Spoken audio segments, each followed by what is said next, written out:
با درود، خرسندی که در کانال آموزشی آموزین که در شما عزیزان هستیم و امیدواریم لحظات خوش و مفیدی رو با هم داشته باشیم.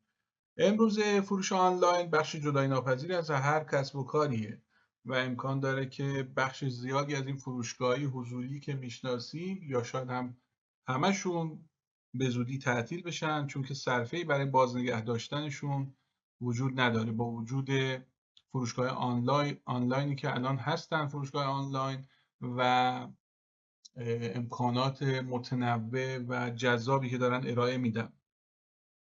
توی ایران هم پلتفرم‌های آنلاین زیاد و معروفی سالهای اخیر به وجود اومدن و تونستن موفقیت زیاد در فروش داشته باشن. مهمترین و معروفترینشون دیجی کالاست که با کالاهای دیجیتال مثل موبایل و تبلت و اینها شروع کرد. با سلام، با اجناس طبیعی و ارگانیک و محصولات کشاورزی و اسنپ هم که همه میشناسن.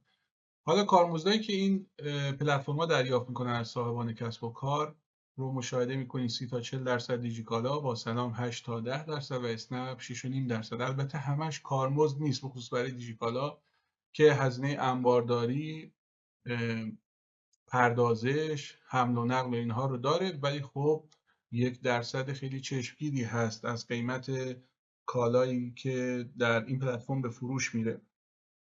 با توجه به این پلتفرم ها و کارمزدهایی که میگیرن، این احساس نیاز وجود داره که صاحبان کسب و کار وبسایت های مستقل خودشون رو داشته باشن که هم استقلال مدیریتی روی محصولات و هم استقلال مالی داشته باشن.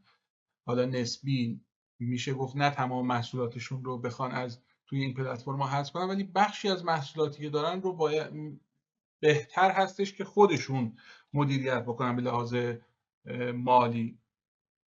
و تأسیس فروشگاه شخصی و درج محصولات راحت هستش، ولی سخت‌تر از اون و مهمتر از اون اینه که کالاها در واقع در اینترنت، در موتور جستجوی گوگل و انواع موتور جستجو دیده بشن.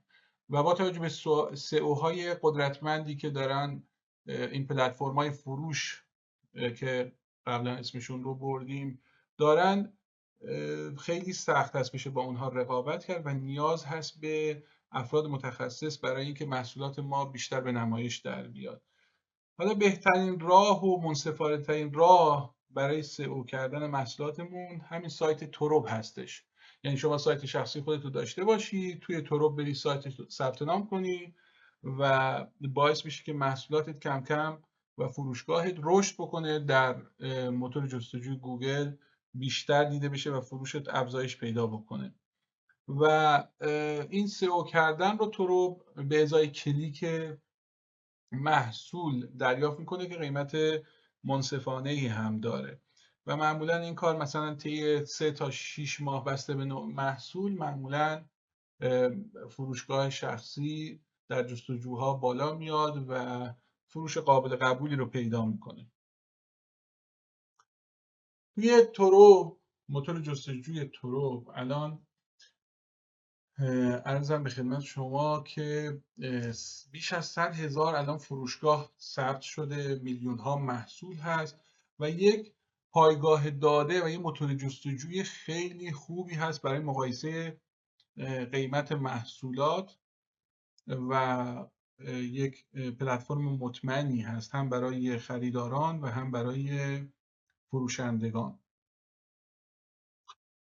حالا تروب نسبت به فروشگاه‌ها و پلتفرم‌های فروش در واقع، البته خودش بخشی از تروب قابلیت چیز هم داره، فروشگاه، یعنی افرادی که فروشگاه خودشون ندارن میتونن تو تروب ثبت نام بکنن، مثل با سلام، مثل دیجیکالا و محصولشون اونجا درج کنن به فروش بذارن.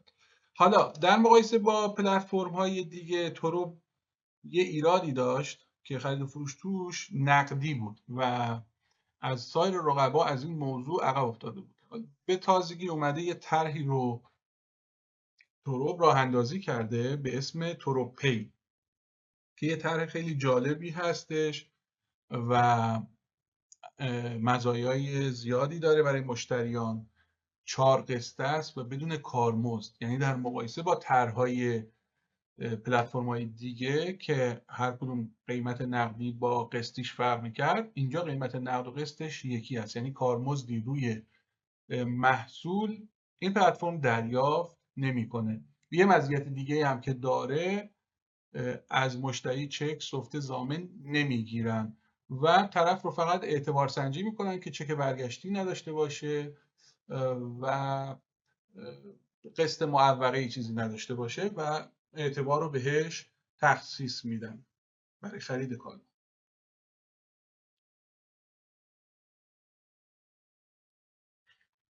حالا مزایاش برای فروشگاه چیه؟ برای صاحب کسب و کار چه مزیتی داره این تروپی، این طرح؟ عرضم به خدمت شما، خب توی شرایط اقتصادی که الان کشور داره و مردم به هر حال بودجه بندی میکنن حقوقشون و درآمدشون رو برای خریدن فقط کالای اساسی، کلا حتی کالای اساسی هم رایج شده که فروش قسطی باشه و معمولا جایی که فروش قسطی ندارن به شدت مشتریاشون کاهش پیدا میکنه، فروش و درآمدشون همچنین، و در نتیجه این طرح باعث میشه که شما در سایتتون عضوش بشید، باعث افزایش فروشتون میشه. یه موضوع دیگه هست، اعتماد مشتریان رو افزایش میده، چون که از به قولی بین مشتری و فروشنده یه واسطی قرار میگیره که پول در اختیار واسط قرار میگیره و وقتی مشتری رضایت داشته باشه پول رو به صاحب کسب و کار، صاحب سایت یا فروشنده میدن. این خودش باعث میشه اعتماد مشتریان بیشتر بشه و در کنار اون فروش بیشتر بشه. موضوع دیگه، اگه شما فروش قسطی داشته باشید از کانال خودتون، مثلا چکی میفروشید، اینها ممکنه چک به هر دلیلی برگشت بخوره، ولی در این طرح شما تصفیه حسابتون تضمینی هستش، یعنی اینکه طرف حساب شما مستقیم با مشتری نیست، با تروپیه و تروپی اینو تضمین میکنه براتون که آقا این خریدی که انجام شده در موعد مقرری که توی قرارداد هست با شما تصفیه میشه، هرچند که چک اون بنده خدا مشتری برای اعتبارش یا هر چیش پاس نشه برای تروپی، شما پولتون تضمین شده است. رقابتتون با سایر در واقع فروشندگان رقابت بهتری خواهد بود، به خصوص با کسایی که فروش فقط نقدی دارن، و تعداد فروشتون که بیشتر بشه توی این سایت تروب، رتبتون بالاتر میره، بیشتر ویو میخورید، بیشتر دیده میشید، محصولاتتون بیشتر میره بالا و باز هم فروشتون بیشتر میشه. حالا به هر حال هر طرحی که محاسنی داره یه معایبی هم در کنارش داره.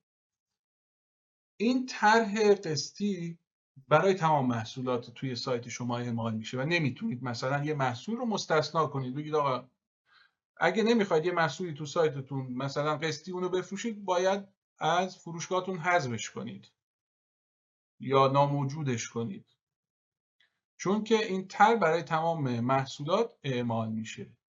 دومی که شما نمیتونید تفکیک قائل بشید بین اینکه یه جنسیتون که نقدی میفروشید و یه جنسیتون که قسطی میفروشید تفاوت قیمتی داشته باشید، یعنی بخواید سودی بکشید روی جنس قسطیتون. برای همه یکسان این طرح، چه نقدی بخرن چه قسطی همون قیمت هستش. بعد نیازی دارید که یه وبسایت رسمی داشته باشید که نماد اعتماد الکترونیک یا اینماد داشته باشه، و کسایی که مثلا کانال فروش تو اینستاگرام دارن، واتساپ دارن، اینا این طرح برای اونا نیست. و مورد آخرم که تقسیط توسط خود تروپی انجام میشه و انعطافی توش نیست، یعنی همون 4 ماه دیگه به قولی نمیتونید کم و زیاد کنید اقساط و اینها رو. حالا هزینه این طرح چقدر برای کسی که توی این طرح مشارکت میکنه و محصولش رو میخواد بفروشه. کارمزدش 5%، نیم درصد هم ارزش افزوده روش میاد، 5.5%. میبینید که مقایسه میکنید با سایر پلتفرم ها پایین ترین کارمزد رو داره فروش در این طرح نسبت به بقیه پلتفرمایی که قبلا ذکر کردیم. اقساطش هم 4 ماه هست و زمان پرداخت اول تا سوم هر ماه قسط پرداخت میشه و عرضم به خدمت شما که این 5.5% تقسیم بر 4 میشه و در همون پرداختی از شما کسب میشه، از اون چیزی قسطی که باید به شما پرداخت میشد تقسیم بر 4 میشه و در هر ماه از شما اون کارمزد کم میشه.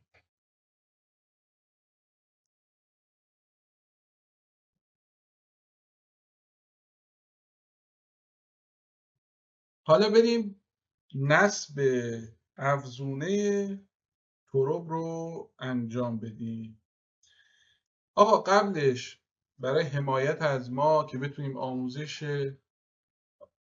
بیشتری رو بذاریم توی کانالمون تولید بکنیم، لطفا این ویدیو رو لایک بکنید، ما رو سابسکرایب کنید و زنگوله رو بزنید و این ویدیو رو هم برای دوستاتون بفرستید. اگه آموزش دیگه هم تو این زمینه خواستید همونجا کامنت کنید برامون که ما تهیهش کنیم. حالا بریم سر اصل مطلب. اگه تو سایت تورو عضو نیستید، عضو بشید اول تو سایت تورو، اینجا turo.com.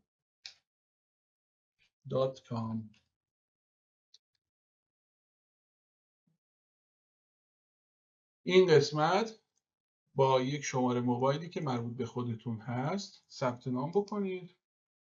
حالا ما اینجا چون ثبت نام کردیم داریم ورود میکنیم توی سایت.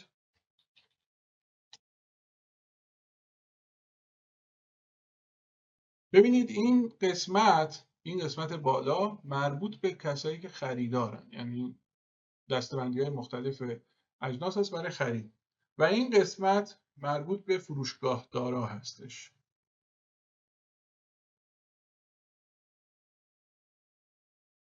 اینجا اگه فروشگاه ندارید، یعنی ثبت نشدید توی تورو، فروشگاه دارید ولی ثبت نشدید، فروشگاهتون رو ثبت میکنید توی این مسیر.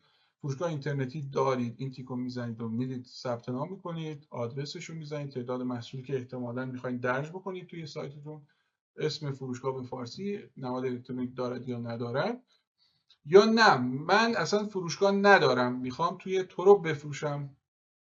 اینجا ما قبلا یه فروشگاهی داشتیم که الان نیمه تمام هست، میتونید ادامه بدید و تکمیل ثبت نام بکنید. حالا ما چون خودمون فروشگاه ثبت کردیم و اینها اون مرحله رو نمیریم. ببینید این پیشخوان سایت تروب هستش. محصولاتی که شما درج کردید توی سایتتون رو بعد از طی یک هفته اینجا درخواست میدید، همه محصولاتتون وارد سایت تروب میشه. آمار کلیکا، لیست محصولاتی که مثلا ایرادی دارن به لحاظ کارشناسی توسط کارشناسان تروب، اونجا بررسیشون میکنید. ادغام یه زبونه است که شما میتونید محصولاتتون رو با محصولات مشابه، دقیقاً مشابه ادغام کنید که زودتر محصولاتتون سئو بشه، بالا بیاد و دیده بشه. و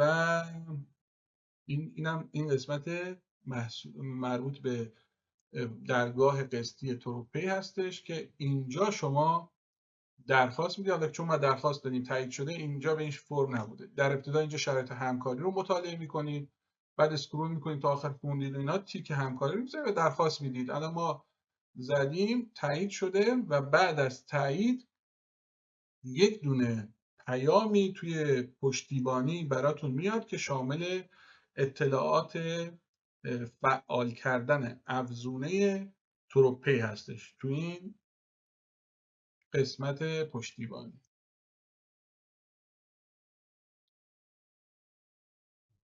اینجا میبینید یه پیام طولانی که تمام اطلاعات توش هست. از ابتدای اون در رابطه با شماره مشتری داده، کد مشتری، نام کاربری، رمز عبور مشتری، اینها و یه سری اطلاعات و اخبار و اینها. حالا این افزونه رو شما میرید از اینجا که زده دانلود میکنید. یه نشونتون بدم. بعد نگاه کنید اینجایی که زده.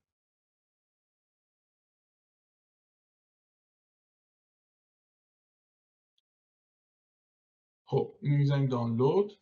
مسیرش یادتون باشه کجا دانلود میکنید. اینو مثلا بذاریم توی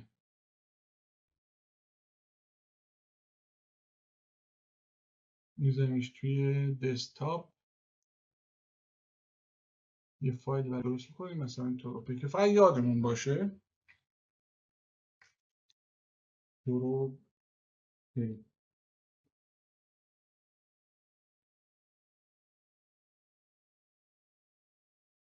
خب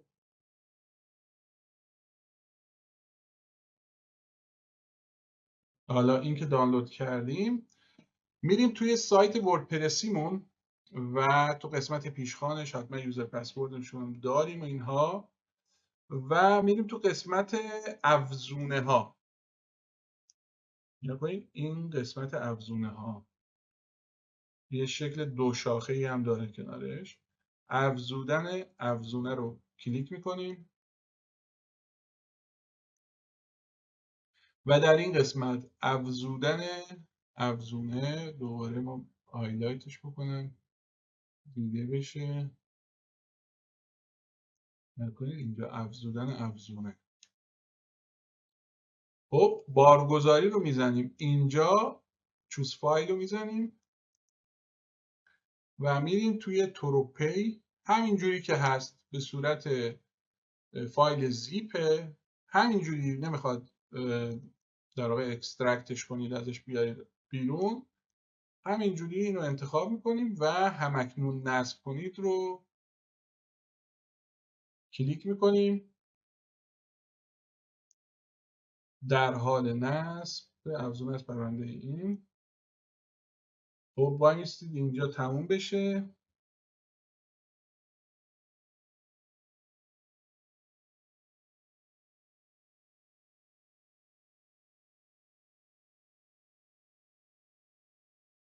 افزونه با موفقیت نصب شد. این پیام که اومد اینجا. خب حالا مرحله بعد فعال کردن افزونه است. کلیک میکنیم رو فعال کردن افزونه.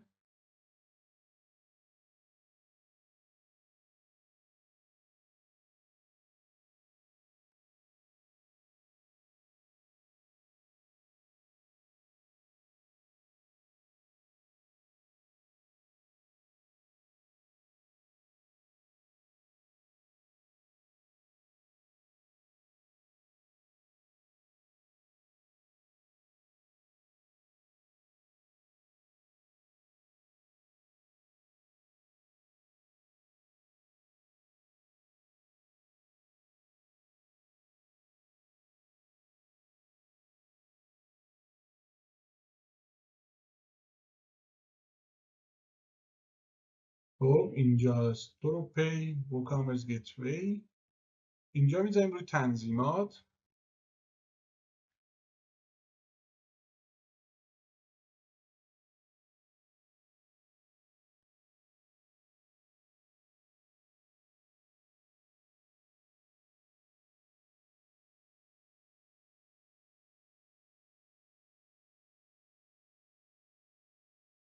خب اینجا اون اطلاعاتی که اینجا از ما میخواد، شماره مشتری، کد امنیتی مشتری، نام کاربری، رمز عبور.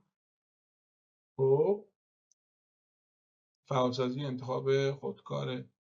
نه اینو میذاریم به اختیار خود مشتری که همش برای همه خودکار همون انتخاب نشه. بعضی میخواد نقدی پرداخت کنه. پس اینجا ما الان این 4 تا پیام رو میخوایم. این توی پیام پشتیبانی هست. نگاه کنید الان اینجا رفتیم شماره مشتری، از اینجا شماره مشتری رو برمی‌داریم کپی میکنیم، اینجا پیست میکنیم دوباره بعدی ببینیم چی خواسته بود. کد امنیتی مشتری. این کد امنیتی مشتری، اینو پیست میکنیم. بعد نام کاربری مشتری، اینم همینجا پیست میکنیم. رمز عبور مشتری، اینم رمز عبور مشتری رو اینجا پیست میکنیم. اینجا هم راهنماش هم گذاشته به صورت در واقع تصویری مشاهده میکنید. اینا رو فعال میکنید. حالا تا بعدش رو شما بگم. این پیاما رو هم میتونید شما در واقع هم چیزی که میخواین رو تایپ بکنید اینجا. این پیام همشون قابل ویرایش هست و بعد ذخیره تغییرات رو بزنید. خب پیکربندی اینجا موفق شد، یعنی پیکربندی شما ذخیره شده برای تروپی. خب حالا ما این در واقع راه اندازی شده و اینجا الان توی عرضم به خدمت شما این بغل باید تروپی اضافه شده باشه. اینجا نیا کنید، تروپی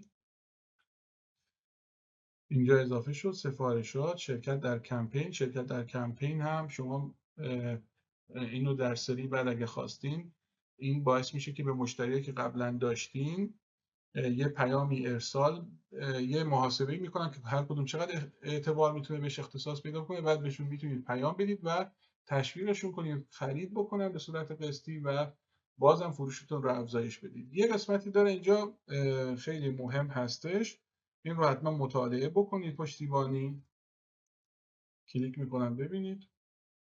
اینجا در واقع میخواین سفارشات موفق رو بدونید کجاست، ویرایش ها، یه آموزش این پشتیبانی، لغو سفارش ها، نحوه عودت و وجه مشتری، ارتباط با کارشناسا، همه اینا توی این پشتیبانی تروپی هستش.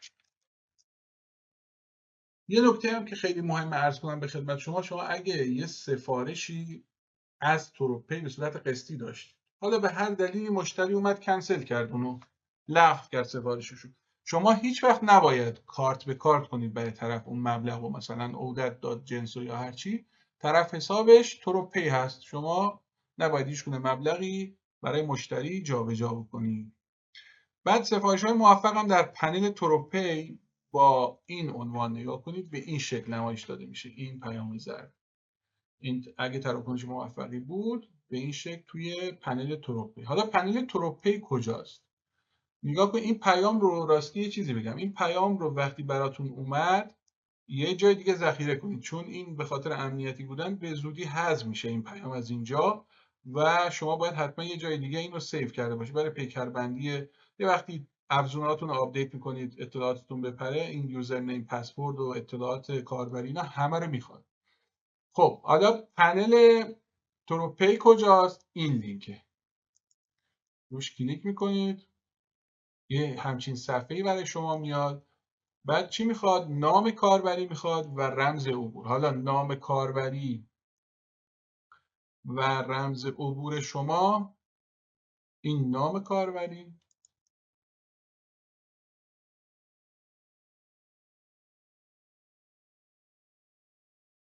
و این رمز عبور مشتری اینجا پیست میشه و ورود. خب حالا شما اینجا، ما اینجا حالا فروش قسطی چون تازه همین الان با این ویدیو فعال کردیم هیچی نداشتیم. اینجا هر تراکنشی که داشته باشه، شماره مبلغش، شماره تلفن مشتری، تاریخ ثبت و همه وضعیت و ایناش همش اینجا هستش. و اگه اختلافی توی اطلاعات بین پنل شما، پنل سایتتون و پنل تروپی شما اختلاف اطلاعاتی باشه در فروش قسطی توی تروپی ها، نه فروش های دیگه، اینجا اختلافی باشه، ملاک شما فقط همین پنل تروپی هستش. یعنی این ملاک نهایی محاسبات و این چیزاتون هست که بدونید در واقع سفارش نهایی شده نشده، کنسل شده نشده. همین پنل تروپی هست. این هم 0 تا 100 آموزش افزونه تروپی هستش که تقدیم حضور شما شد. فروش قسطی با این افزونه قطعا باعث افزایش فروش شما میشه، سئو سایتتون رو بیشتر میکنه، بازخوردهای بیشتری دریافت خواهید کرد، کسب و کارتون رو قطعا رشد میده و پیشنهاد بنده اینه که حتما ثبت نام کنید تو این طرح و عضو بشید هر چه زودتر. حالا یه نمونه خرید میخوایم انجام بدیم که ببینیم که مثلا توی سایت اگه بخوان از به صورت قسطی و از طرح قسطیمون استفاده بکنن چه اتفاقی میفته. مثلا این وبسایت، این محصول رو من میخوام انتخاب بکنم. ببینید اینجا براش فعال میشه 4 قسطه بدون سود و چک و ضامن. قسطش هم نگاه کنید، قیمتش 480 تومنه، 4 تا قسط 120 تومنی، یعنی سود روش نمیکشه. افزودن به سبد، میریم تو تسویه حساب. به همین سادگی اینجا نقدیشو پرداخت میکنید. نقدیش با هزینه ارسالش میشه 454 تومن. ببینید با 4 قسطش هم همون 454 تومن. قوانین رو قبول میکنید و اینجا ثبت سفارش. حالا من چون نمیخوام انجام بدم، این مرحله ثبت سفارش رو انجام میدیم. فروش قسطی هم با این افزونه قطعاً باعث افزایش فروش شما و توسعه کسب و کارتون میشه، محصولاتتون رو میاره بالا، سئو میکنه با کمترین هزینه و باعث میشه که از اون پلتفرمایی که کارمزدهای آنچنانی میگیرن یک کمی استقلال مالی پیدا بکنیم و استقلال مدیریتی روی کسب و کار و محصولاتمون. اگه سوالی، پیشنهادی، انتقادی داشتین در کامنت ها با ما در ارتباط باشید. با سپاس بیکران.